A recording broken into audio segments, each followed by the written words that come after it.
Hello students, इस video में आज हम डिस्कस करेंगे इंग्लिश का एक topic and that is adjectives. जब हम एडजेक्टिव्स के बारे में बात करते हैं तो दो चीज़ें आपके दिमाग में स्ट्राइक करनी चाहिए कि एडजेक्टिव्स फर्स्ट ऑफ ऑल किसके लिए यूज़ होते हैं। वो यूज़ होते हैं या तो नाउन्स के लिए या प्रोनाउंस के लिए, और उसके बाद एडजेक्टिव्स का रोल क्या होता है। तो एडजेक्टिव्स का ये रोल होता है कि वो बताते हैं किसी भी पर्सन या किसी भी थिंग की प्रॉपर्टीज़ के बारे में।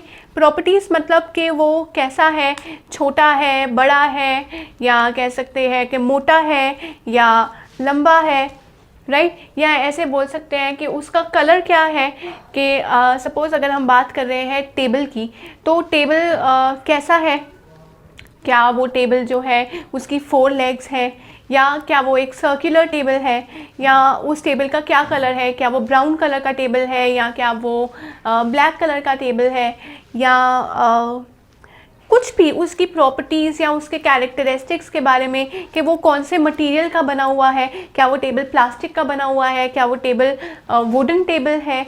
तो ऐसी चीज़ें अगर एक पर्सन के बारे में या एक थिंग के बारे में हम डिस्क्राइब करते हैं, तो जो भी हम वर्ड्स यूज़ करते हैं वो डिस्क्राइब करने के लिए उनको हम एडजेक्टिव्स का नाम देते हैं। और एडजेक्टिव्स जो है वो बहुत से टाइप के होते हैं।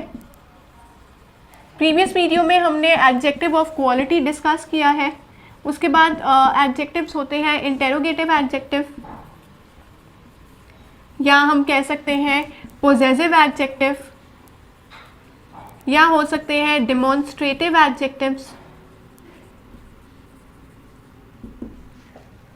या हो सकता है एडजेक्टिव ऑफ क्वांटिटी। तो आज हम डिस्कस करेंगे एडजेक्टिव ऑफ क्वांटिटी। एडजेक्टिव्स में एक बहुत ही इंपॉर्टेंट कॉन्सेप्ट है and that is degree of comparison. तो डिग्री ऑफ कंपैरिजन की वीडियो आप ज़रूर देखें, क्योंकि ये बहुत ज़्यादा इंपॉर्टेंट है। आपको पता होना कि जब हम कंपेयर करते हैं किसी भी पर्सन को दूसरे पर्सन के साथ या बहुत सारी चीज़ों को, तो हम कौन से एडजेक्टिव्स का यूज़ करते हैं, क्या रूल्स हैं डिफरेंट टाइप ऑफ कंपैरिजन्स में एडजेक्टिव को यूज़ करने का। आज का हमारा टॉपिक है एडजेक्टिव ऑफ क्वांटिटी। क्वांटिटी का मतलब होता है कि कितने लेवल पे वो चीज़ है, या कितने नंबर में वो चीज़ है, क्या वो चीज़ ज़्यादा है, क्या हमारे पास कम पर्सन्स अवेलेबल हैं, या कोई भी एक पर्टिकुलर थिंग की बात करते हैं हम, अगर मनी की बात करते हैं, राइस की बात करते हैं, या नॉलेज की बात करते हैं, कोई भी नाउन हो या प्रोनाउन हो, उसकी क्वांटिटी के बारे में बताता है जो भी वर्ड, उसे हम एडजेक्टिव के का रोल प्ले करने के लिए देते हैं। तो आज हम डिस्कस करेंगे एडजेक्टिव ऑफ क्वांटिटी एक्चुअल में होता क्या है। वो बताता है number of a particular of a noun या प्रोनाउन, कि उसकी कितनी क्वांटिटी है, वो डिस्क्राइब करने के लिए हम यूज़ करते हैं एडजेक्टिव ऑफ क्वांटिटी। और इसके कुछ एग्जांपल्स हैं।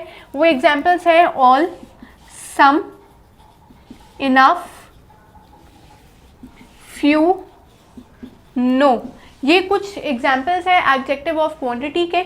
अब हम यूज़ करेंगे इन एग्जाम्पल्स को अपने सेंटेंसेस में, ताकि हमें समझ आ जाए कि हम कैसे एडजेक्टिव ऑफ क्वांटिटी को एक सेंटेंस में आइडेंटिफाई करेंगे, या अगर बोला जाए कि एडजेक्टिव ऑफ क्वांटिटी को आप यूज़ करें सेंटेंस में, तो आप कैसे उस सेंटेंस को फॉर्म करेंगे। एडजेक्टिव्स ओवरऑल एक काफ़ी इंपॉर्टेंट टॉपिक है। वैसे तो सारे ही टॉपिक्स इंपॉर्टेंट होते हैं, लेकिन कुछ ऐसे टॉपिक्स होते हैं जिनकी ज़्यादा वैल्यू होती है, और आपको पता होने चाहिए कि उन टॉपिक्स में से कौन सा एक ऐसा कॉन्सेप्ट है जो सबसे ज़्यादा इंपॉर्टेंट है। तो एडजेक्टिव्स की आप एक्सरसाइजेस प्रैक्टिस कीजिए, उनके क्वेश्चंस प्रैक्टिस कीजिए, और उसके लिए आप रजिस्टर कीजिए हमारे ऑनलाइन पोर्टल पे, दैट इज़ abhyasonline.in। एंड अगर आप ऑलरेडी रजिस्टर कर चुके हैं तो आप जल्दी से सैम्पल पेपर्स अटैम्प्ट कीजिए रिगार्डिंग दिस कॉन्सेप्ट, ताकि आपको हर रूल के बारे में पता लग जाए एडजेक्टिव का, आपको ये समझ आ जाए कि सेंटेंस में आपने कब कौन से एडजेक्टिव का यूज़ करना है किसी भी पर्सन या थिंग को डिस्क्राइब करने के लिए। तो आइए अब हम एडजेक्टिव ऑफ क्वांटिटी डिस्कस करते हैं यूजिंग सेंटेंसेस। तो कुछ एग्जाम्पल्स एडजेक्टिव ऑफ क्वांटिटी के अभी हम डिस्कस करते हैं, एंड वो एग्जाम्पल्स हैं, सबसे पहले हो सकता है शी हैज़ इनफ मनी। जब हम बोलते हैं शी हैज़ इनफ मनी, तो यहाँ पे मनी जो है वो हमारा नाउन है, और किसी भी नाउन को डिस्क्राइब करने के लिए जो भी वर्ड यूज़ करते हैं उन्हें हम एडजेक्टिव बोलते हैं। अब मनी को क्या बता रहे हैं कि उसके बाद काफ़ी पैसे हैं। इनफ मतलब कि जितनी रिक्वायरमेंट है उतनी है वो रिक्वायरमेंट पूरी करने के लिए पैसे। तो इनफ मतलब कि सफिशेंट है मनी, तो कितनी अमाउंट में है मनी या क्या क्वांटिटी है मनी की, तो वो बता रहा है कि इनफ मनी है। एग्जैक्ट नंबर नहीं बता रहा, लेकिन इतना ज़रूर पता लग रहा है कि क्वांटिटी जो है वो सफिशेंट है, इसलिए ये बन जाता है हमारा एडजेक्टिव ऑफ क्वांटिटी। क्यों? क्योंकि वो नाउन की क्वांटिटी के बारे में बता रहा है, उसकी क्या कितना नंबर है। एग्जैक्ट नंबर तो नहीं बता रहा, लेकिन कितनी अमाउंट या कितनी क्वांटिटी में वो अवेलेबल है वो हमें पता लग रहा है। That she has enough money, तो नाउन जो है वो मनी है, और नाउन को डिस्क्राइब करने के लिए हम यूज़ कर रहे हैं एडजेक्टिव ऑफ क्वांटिटी का। Next is he has no sense at all. अगर हम बोल रहे हैं he has no sense at all, तो यहाँ पर सेंस जो है वो एक नाउन बन जाता है। उस नाउन को बताने के लिए कि कितना सेंस है, तो हम बोल रहे हैं नो। नो मतलब नील, तो ये अगेन क्वांटिटी बता रहा है कि कितने लेवल पे है उसका सेंस, तो हम बोल रहे हैं कि है ही नहीं। नेक्स्ट एग्जाम्पल हो सकता है रिया हैज़ मच पेशेंस। अभी हम पेशेंस की बात कर रहे हैं, तो पेशेंस भी एक नाउन है, और उस नाउन को डिस्क्राइब करने के लिए कि कितना पेशेंस है, मच पेशेंस है मतलब काफ़ी पेशेंस है, तो ये भी क्वांटिटी को डिस्क्राइब कर रहा है नाउन की।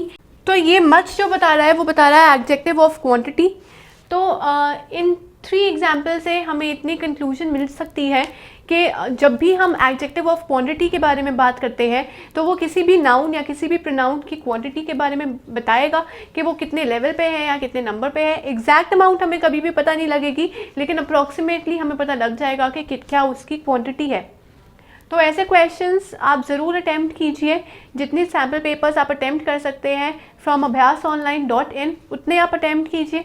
एंड खाली इसी टॉपिक के लिए नहीं, लेकिन एडजेक्टिव्स के जितने भी टॉपिक्स हैं, चाहे वो क्वांटिटी हो, क्वालिटी हो, पोजेसिव एडजेक्टिव हो, इंटेरोगेटिव एडजेक्टिव हो, सारे आप क्वेश्चंस अटैम्प्ट कीजिए। क्योंकि आप जब क्वेश्चंस अटैम्प्ट करेंगे तो आप डिफ्रेंशिएट कर पाएंगे, आप ये आइडिया लगा सकेंगे कि कैसे पोजेसिव एडजेक्टिव इंटेरोगेटिव एडजेक्टिव से अलग है। और अगर बात करनी होगी किसी भी सेंटेंस की, तो उन सेंटेंसेस में हम कैसे फॉर्म करेंगे या कैसे पता लगाएंगे कि उस सेंटेंस में कौन सा एडजेक्टिव अवेलेबल है और उस एडजेक्टिव का क्या नाम है। वो ये सारी बातों का पता हमें तभी चलेगा जब हम प्रैक्टिस करेंगे ज़्यादा से ज़्यादा क्वेश्चंस की। और प्रैक्टिस के लिए अगर आपने रजिस्टर नहीं किया है तो आप जल्दी से रजिस्टर कीजिए @abhyasonline.in, क्योंकि रजिस्टर करने के बाद आपके पास काफ़ी बेनिफिट्स मिलेंगे आपको। फर्स्ट बेनिफिट ये है कि हर टॉपिक की डिटेल्स आप स्टडी कर सकते हैं, और उसके बाद आप सैम्पल पेपर्स अटैम्प्ट कर सकते हैं उन टॉपिक्स का। एंड एज अ रिज़ल्ट हम प्रोवाइड करेंगे आपको एक कंप्लीट डिटेल्ड एनालिसिस, जहाँ पर आपके स्ट्रॉन्ग और वीक कॉन्सेप्ट्स के बारे में बताया जाएगा, ताकि आप अपने वीक कॉन्सेप्ट्स के ऊपर थोड़ी और मेहनत करें और उन्हें भी अपने स्ट्रॉन्ग कॉन्सेप्ट्स में कन्वर्ट कर सकें। इस तरह आप इंग्लिश में काफ़ी एफिशिएंट बन जाएंगे, एंड ऑल्सो आपकी एग्जामिनेशन में भी आपको बहुत हेल्प मिलेगी। So I suggest you to keep learning and keep practising, and जल्दी से रजिस्टर कीजिए @abhyasonline.in।